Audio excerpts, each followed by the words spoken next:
클로즈업 해주고, 아니, 예. 이거 줌아웃 하고. 음.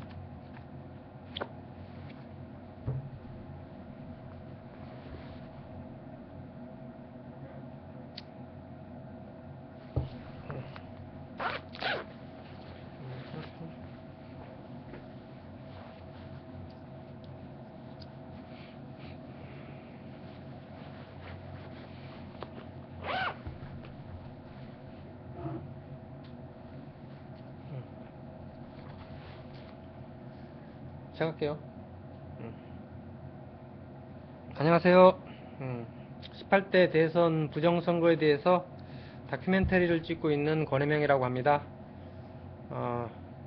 지난주에 이어서 아테네의 민주화 네 번째 시간으로 오늘 마지막 시간이 될 것 같은데요. 그거 하기로 하고요. 그거 하기 전에 잠깐 책 안내 말씀드리고 갈게요. 소송인단에서 지난달에 나온 그 부정선거 백서인데요. 소송인단의 그 두 대표님이신 그 김필원 대표님, 한영수 대표님이 그 18대 부정선거의 그 증거들을 모아서 이렇게 책으로 출판했어요. 그래서 이 책을 보시면 18대 부정선거의 전모를 다 아실 수 있을 거라고 생각됩니다. 지금 총체적인 부정선거로 이제 규탄하고 있는데 아직까지 그 개표 부정에 대해서는 많은 사람들이 잘 모르는 것 같아요. 사실은 이번 18대 대선 부정선거는 개표 부정으로 확실하게 확인사살을 했죠. 그래서 개표 부정을 모르면은 18대 대선의 그 진상에 대해서 알 수가 없습니다. 모두 이 부정선거 백서를 좀 한번 읽어보시길 권해드리고, 책값은 3만원인데 지금 시중 교보문고나 알라딘에 이렇게 나와 있어요. 근데 회원분한테는 2만원에 2만원으로 할인해 드리고 있습니다. 많이 읽어주시길 부탁드립니다.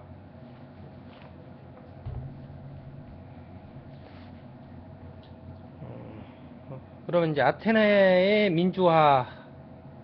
민주주의의 발전에 대해서 그 마지막 시간을 하겠습니다. 저번 시간까지 그 펠레폰네소스 전쟁에 대해서 얘기했는데, 그 펠레폰네소스 전쟁 중에도 이제 정치적인 변화가 좀 있었는데, 그거에 대해서 좀 얘기하고, 그 다음에 펠레폰네소스 전쟁 후에 그 아테네의 민주화 과정에 대해서 얘기하기로 하죠. 그래서 전 시간에 얘기했듯이 이제 페리클레스가 죽은 해가 그 기원전 429년이었죠. 그 후에 지도자로 나타난 사람이 이제 클레온인데, 이 클레온이라는 사람은 최초의 귀족이 아닌 사람으로서 그 지도자가 된 사람이에요. 이 사람은 구두장수 아들이었다 그래요. 자신도 구두장수를 해서 돈을 벌었고, 전 시간에 한번 소개를 했었죠. 아리스토파네스의 그 희극에서 클레온을 이제 희화한 작품이 하나 있었죠. 벌인가? 거기에서 이제 이 클레온이 그 종으로 나오고 그 데모스가 이제 주인으로 나오는 그런 연극이 있었죠.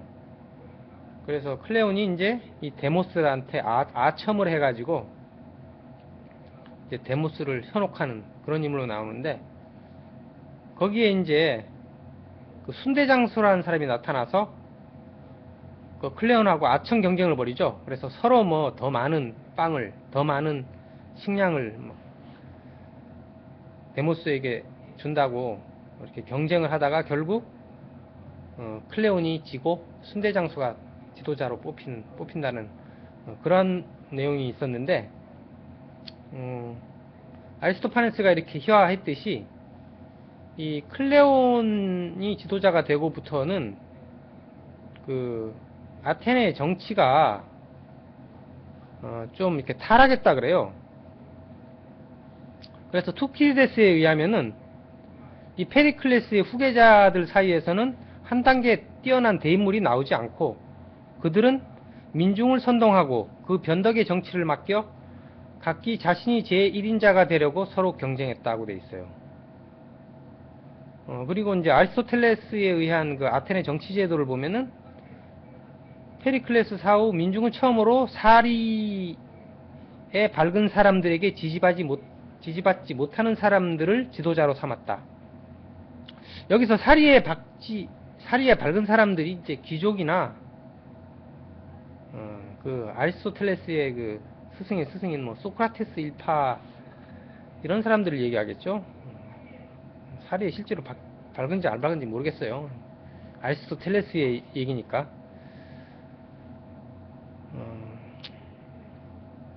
그래서 이렇게 좀 페리클레스 이후에 나타난 지도자들이 투키디데스가 보기에도 좀 귀족 출신이 아니다 보니까 개인의 무력이나 명예욕을 만족시키는 데 머물고 국력을 현저히 저하시키는 정책을 채택했다고 이렇게 보였나봐요. 그래서 이 사람들이 그러니까 요새로 말하면 이제 포퓰리즘에 너무 치우쳐가지고 그런 정책을 펼쳤다고 이렇게 평가를 받고 있어요.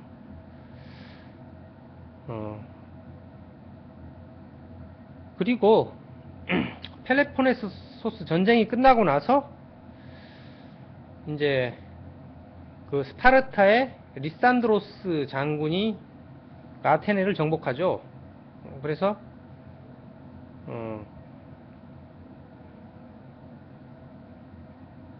그 전에 또 다른 정치적인 변화가 있었는데, 아테네가 이제 멸망하기 전에, 그, 시칠리아 원정이 실패하고 나서 이제 아테네가 굉장히 공경에 빠지죠. 그때 이제 정치적으로도 이제 커다란 변화가 하나 있었는데, 그 직후에 기원전 412년 또는 411년에 그 민주정이 무너지고 그 400인의 과두정이 잠시 세워졌던 적이 있어요. 요거에 대해서 이제 잠시 자세히 알아보죠.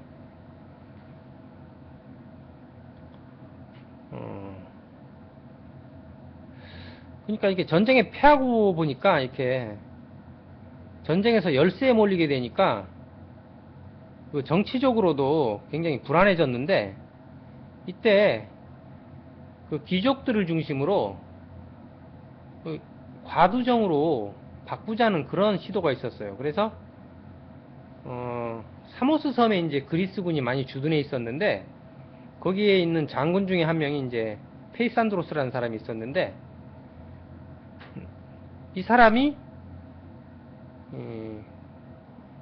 그 아테네를 과두정으로 만들기 위해서 군사를 모아가지고 이제 아테네로 돌아와요. 그 도중에 이제 그 들르는 섬들도 다 그 민주정을 폐지하고 과두정을 세우고, 그러면서 이제 아테네로 돌아왔는데, 그래서 아테네 돌아와가지고 이제 민주정을 무너뜨리고 과두정부를 세우려고 이제 시도를 했죠. 그런데 막상 아테네에 와보니까 벌써 이미 그의 동지들에 의해서 벌써 과두정이 구할 정도 진척이 돼 있었어요. 그러니까 그 전에 미리 그 사모스 섬의 그 과두정을 지지하는 그 장군들과 병사들, 뭐 귀족층이죠 주로, 그리고 그 아테네에서 과두정을 지지하는 사람들 사이에 어떤 그 모의가 있었던 거죠. 그래서 그 아테네에 있던 사람들이 이미 그 민주파들을 많이 제거해버렸어요. 그 중에 이제 안드로클레스라는 사람도 있었는데, 이 사람이 이제 그 아테네 민주주의의 1인자였고, 그리고 이제 그 밖에도 이제 그 괘씸하다고 생각하는 사람들을 이제 암살해 버렸어요.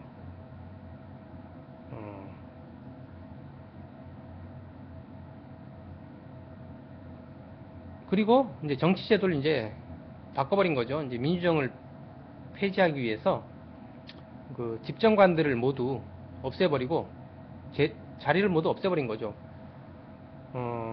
그리고 5인의 의장단을 선출해 가지고 이 5인이 백인을 선출하게 하고 또 이 백인이 각기 3인씩 더 선출해 가지고 합해서 400인이 중앙위원회를 구성하고 이 위원회의 승인을 거친 사항만이 이제 절대권을 지니고 시행하도록 하고, 그러니까 이게 400인이 지배하는 과두정부가 된 거죠. 그리고 또 500인 회의라는 것도 500인 회의라는 게 있어가지고 실제로는 있지 않았지만 이 400인이 필요하다고 인정될 때 소집한다고 이제 규정했어요. 이렇게 이제 페이산드로서가 발표하고 이제 400인 과두정으로 들어간 거죠. 그러니까 이 아테네 시민들은 이 과두정을 본 지 오래됐죠. 그러니까 민주정을 시행해 온 지 100년 가까이 됐는데 갑자기 과두정으로 들어가니까 이게 이 시민들이 여기에 익숙하지가 않은 거죠. 매우 불편했어요. 100년 가까이 민주정을 시행하다가 갑자기 과두정으로 들어가니까 그 자유를 만끽하던 사람들이 갑자기 지배를 받게 되다 보니까 굉장히 사람들이 적응을 못하고 불편해했다 그래요. 그래서 과두정이 된 지 이 4개월 만에 시민들에 의해서 결국 과두정부가 무너졌어요. 무너지고 이제 그 말로만 있던 그 5천인 회의에게 이제 그 권한이 넘어갔는데, 그 과정을 보면은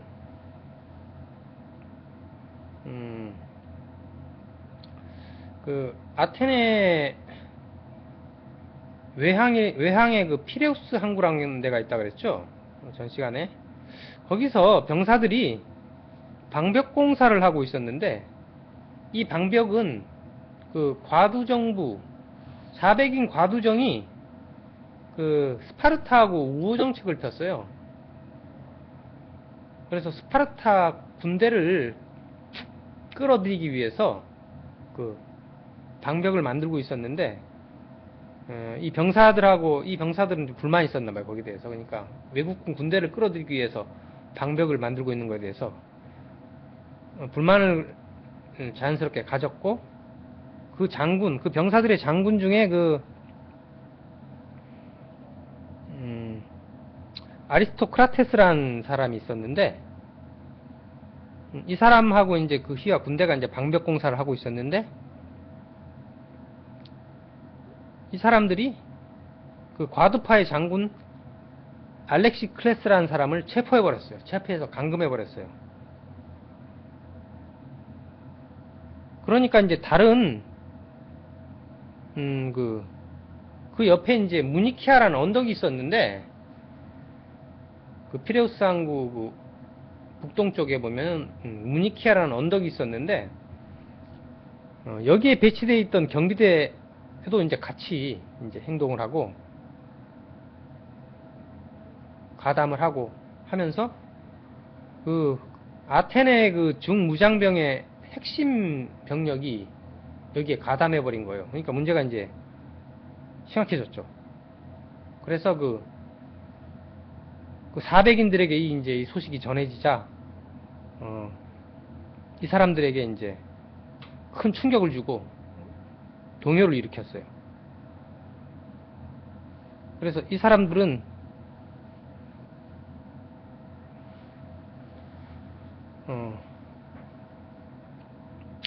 이제 큰 동요를 일으켰고, 그리고 아테네 시내에 있던 시민들도 이미 피레우스 항구가 그 펠레포네스 측의 그 군대에 의해서 이미 점령되었다는 헛소문이 퍼지고, 그리고 이 피레우스 항구에 있던 그 병력들에겐 반대로 그 아테네 시내에 있던 시민들이 이제 자기를 쳐들어올 것이라고, 자기들에게 쳐들어올 것이라고 이렇게 그렇게 생각하고 있었죠. 그래서 서로 굉장히 그 긴장된 상황이 벌어지고 있었는데,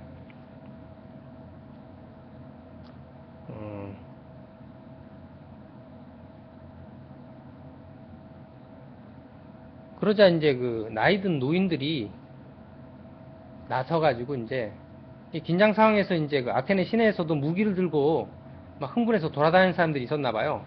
이 사람들을 이제 설득해가지고 이제 진정시키고, 왜 그랬었냐면, 그러니까 이 상황이 지금 아직까지 펠레폰네소스 전쟁이 끝난 상황이 아니기 때문에 이 상황은 지금 그 아테네에서 그 내란이 일어날 상황에 처해 있었기 때문에, 이 내란이 일어나면은 뭐 그냥 외부에 있던 그 펠레포네스 측의 그 병력에 의해서 그냥 아테네 성이 그냥 아테네가 함락되는 거는 뭐 시간 문제였죠. 그런 위험한 상황이기 때문에 내란을 피하기 위해서 이 사람들이 이제 그 설득하고 다닌 거죠.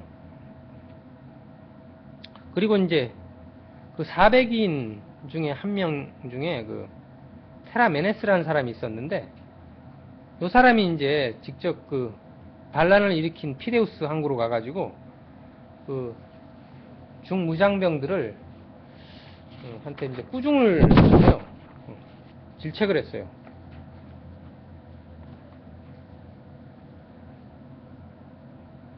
질책을 하니까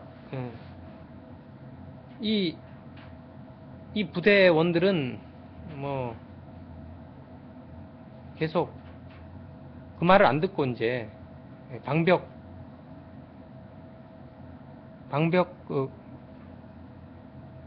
방벽을 그 사람들이 이제 부수고 있었는데, 계속 이제 부수고 있었던 거죠. 들은 채도 안 하고. 도리어 이제 이 사람들이 이 테라메네스에게 이 방벽을 무너뜨리는 게 좋냐 아니면 유지하는 게 좋냐 이렇게 물었어요. 그러니까 테라메네스가 그 무너뜨리는 것에 동의한다고 그랬기 때문에, 그렇게 대답했기 때문에 이 말을 듣자 이제 이 부대원들이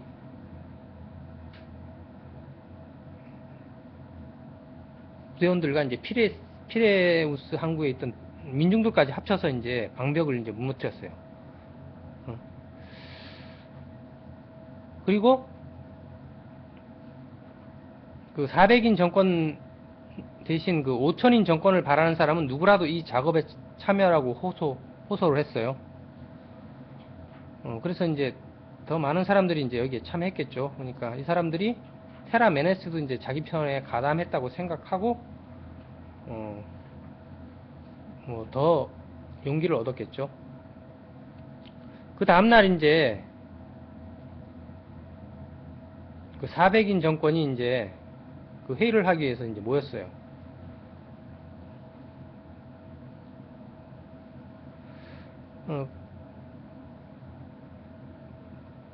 그리고 나서 이제 그 피레우스의 그 중무장 부대가 체포해두었던 그 과도파의 장군 그 알렉시클레스를 풀어주고,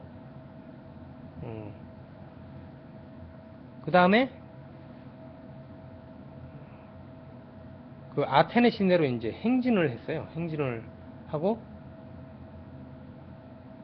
그 아나케이옴이라는 데까지 행진하고 나서 이제 무장을 다시 해제하고, 그러니까 그 400인 정권에서 이제 일부 사람들이 이 사람들을 개인적으로 또 한 사람 한 사람 설득해서 이 사람들이 평정을 유지하도록 하고, 또 그들이 다른 자들을 달래도록 요청했어요. 그리고 나서 이제 5천인 정권을 승인한다고 말하고, 이 5천인 정권의 승인하에 이제 그 중에서 400인을 선출하겠다. 이렇게 이제 약속을 한 거죠. 그리고 이제 많은 사람들이 이제 그 연설을 하고, 그런 끝에 이제 이 중무장 부대도 대부분 이제 누그러져서 결국 이제 모두 모여서 이제 화합에 관한 회의를 열기로 동의를 했어요. 그래서 그 민회가 이제 소집됐는데, 그 민회를 하던 장소는 이제 피닉스라는 장소에서 많이 했어요. 거기서 이제 민회가 열려가지고 결국 이제 이 400인 과두 정권이 폐지되고 새로이 이제 5천인 정권이 세워지는 것에 이제 동의해서 결의하고, 이 5천인은 이제 그 중장비를 갖출 수 있는 사람들로 한했고,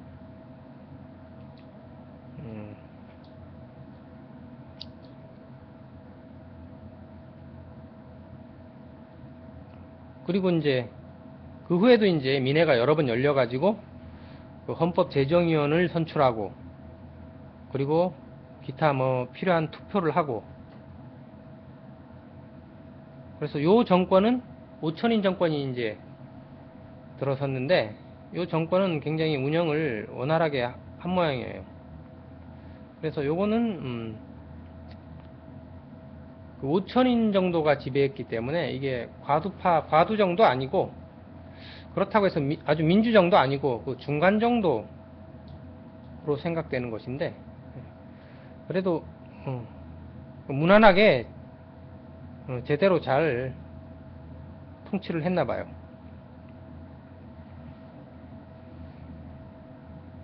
그래서 펠로폰네소스 전쟁 중에 이제 요런 그 과두정이 세워지고 얼마 지나지 않아서 이제 그 5천인 정권이 세워졌는데, 그런 이제 변화가 있었어요. 그리고 이제 그 다음에 그 펠로폰네소스 전쟁이 끝나고 나서 그 참주 시대가 다시 오는데, 거기에 대해서는 좀 쉬었다가 다음 시간에 하기로 할게요.